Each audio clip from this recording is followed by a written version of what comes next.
Hey guys, today we have a brand new toy review. Today we have the Marvel Legends Walgreens exclusive Silver Centurion Iron Man. Awesome. So here we have the Silver Centurion Iron Man. Honestly, one of my favorite armors in terms of retro designs, but I think a lot of people tend to say that or else Hasbro wouldn't have made this figure.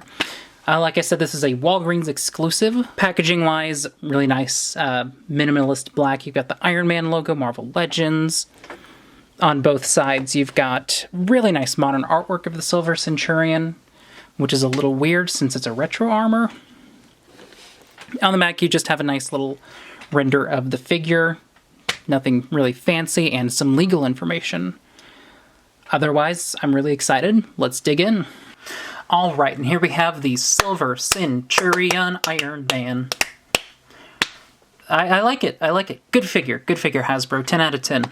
Not 10 out of 10. Probably the best way I would describe this figure, and I'm going to put it in the thumbnail. Flawless design, flawed figure. It's going to be like big impact font, probably an arrow somewhere. It's decent. I love the Silver Centurion Iron Man armor. I'm sure a lot of people do. Such a fan favorite. It was in Iron Man 3. Design kind of sucked in Iron Man 3. But this is nice. This is retro comic booky.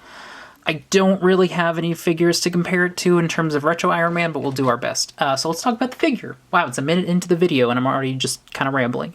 Silver Centurion, red, silver, done. Walgreens, red, white, it's their colors. I guess it makes sense. So the big thing with the Silver Centurion is he's got this triangle kind of design going on. Very nice.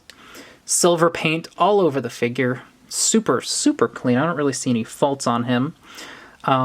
He's got these new shoulder pads. I think this is like the only new sculpting on the figure, and they're separate from the main body. And I think this new torso, actually I think most of this is new. This is definitely new, and this is probably new. I think this belt is probably from another Iron Man. Then he's got his arc reactor there. Very nice. Mine's got a little smudge of paint not completely being white, but it's whatever.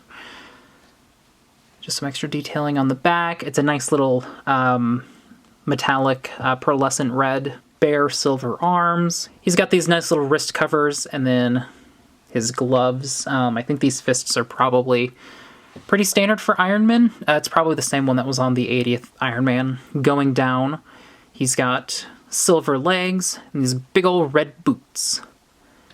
And I do like the texturing on his feet. That's pretty cool. But the biggest point of contention that probably most people are going to complain about with the Silver Centurion is his head. And this is where, I mean, I get what Hasbro's doing. I don't like it, but I guess I understand, because otherwise they probably would have had to engineer a lot of stuff. But let's get into it. It looks pretty nice. It looks pretty identical to what the Silver Centurion looks like. But the problem comes in if you move it at all, there's a huge gap, because what Hasbro has decided to do is, instead of using the standard kind of neck joint system that they have for most of their figures, is they've got the entire neck cover over the head, which means any looking with this helmet is going to be super awkward and goofy looking, because what happened is, like, there's two ball joints, there's one inside and there's one on top, and there's just this little something. It looks super weird, and I get that's why they did this, because it's almost got like a screw kind of design. But because of that, there's just that, and it's not compatible with like any unmasked Tony Stark heads, because if you throw the Invincible Iron Man head on him, he's a little goofy. Speaking of which, I actually found a couple Iron Men I can compare this guy to. And for quick comparison's sake, here's the Silver Centurion next to the previous Iron Man Walgreens exclusive, Iron Man 2020. A decent little figure, kind of has trouble standing up. He's a little wonky. I love the coloring on it, though. And then my favorite Iron Man, the Mark 7 from the Avengers movie, and I've got the Invincible Iron Man head sculpt, the Tony Stark head sculpt on top. That is my 100% definitive Iron Man. And then articulation-wise, the Silver Centurion can move. So obviously the first thing is ball joint at the head. That's where we get this really weird gap. Hasbro, why? You almost had me. This could have been perfect. And then he's got a ab crunch, pretty standard affair. Waist swivel, looks like it's on a ratchet. Then this is pretty standard. He's got a hinge and a swivel for his shoulders. I forgot what shoulder was. This little piece appears to be separate from the arm, but maybe not. I think it's only where the swivel is. He's got a swivel at the forearm, double jointed elbows, but this piece gets in the way from doing a complete crunch. Then there is a swivel and a hinge for the hand. Then ball joint for the legs, with another swivel at the thigh. Double jointed legs. Again, this little piece gets in the way, but that's pretty nice. No real impressive lower leg articulation. I really like when there's a cutoff and I can swivel here. So I think it would have been cool if there was like a swivel joint in here somewhere, but nope. Then the feet, they're on a hinge, and then they also can swivel. So fairly standard stuff. I mean, I'm starting to notice a trend with these Marvel Legends, is they have a lot of the same articulation. And then accessory-wise, Iron Man comes with what I assume is probably standard affair. I don't actually own a lot of Iron Mans in the Marvel Legends series. He's got a set of open hands. They're doing like the repulsor blast, and they got little slots in them because he comes with repulsor blasts. They just slot in like that. Mine are like a little tilted and curvy. They look kind of funky, but it's nice. I know I think both Iron Men I just showed off come with them. I know the 80th one does because he was holding that. It's done a nice bright yellow. He's got two of these, one for each hand, but he's also got a new piece. He's got the big repulsors. And these are actually two pieces. So there is a, like this, and then just this on its own. Pretty nice. I have noticed that this doesn't sit in completely flush, since the peg is actually on the bigger piece and not the long piece. But this is cool. This is neat.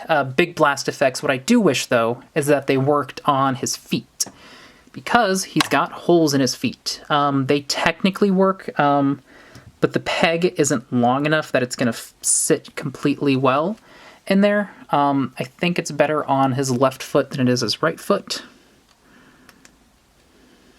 But no, they got in pretty decently. I was having trouble with them earlier. So you can get some dynamic flight poses going on. That's pretty cool. So yeah, overall that was the Marvel Legends Walgreens exclusive Silver Centurion Iron Man. Pretty decent. It's Iron Man, one of my favorite Iron Man designs. That and the Heartbreaker from Iron Man 3 I would probably put very tippity top. I'm not going to say it's a perfect figure, but I am quite satisfied with what Hasbro has given us. The neck joint definitely is the big deterring fact here. It looks so dumb. I get that he's got like a pill bottle head, but like, I feel like maybe Hasbro could have figured something out that just wasn't like a little rod coming out. I don't know, maybe give him like a standard neck joint and then just have the kind of covering go completely over the neck joint to make it look normal, and then you could swap out different heads. I don't know. But very nice sculpting overall. If you get it in a nice static pose where you can't see the wonky head, I think you'll be fine. Nice accessories. I like the repulsor blasts. The big repulsor blast is really cool. Aside from like the weird head, I think my only real problem with it is going to be the lower legs. I really wish there was a swivel. Kind of hampers doing any kind of cool dynamic poses. But yeah, it seems like it's pretty normal on big armored figures for it to be that way, so I can't complain. Anyway, that's what I think. What's your favorite Iron Man armor? Let me know in the comments. And I guess I'll talk to you later. Did you like the video? Well, then rate, comment, subscribe, and like. Black Lives Matter, trans rights. Chat with you later.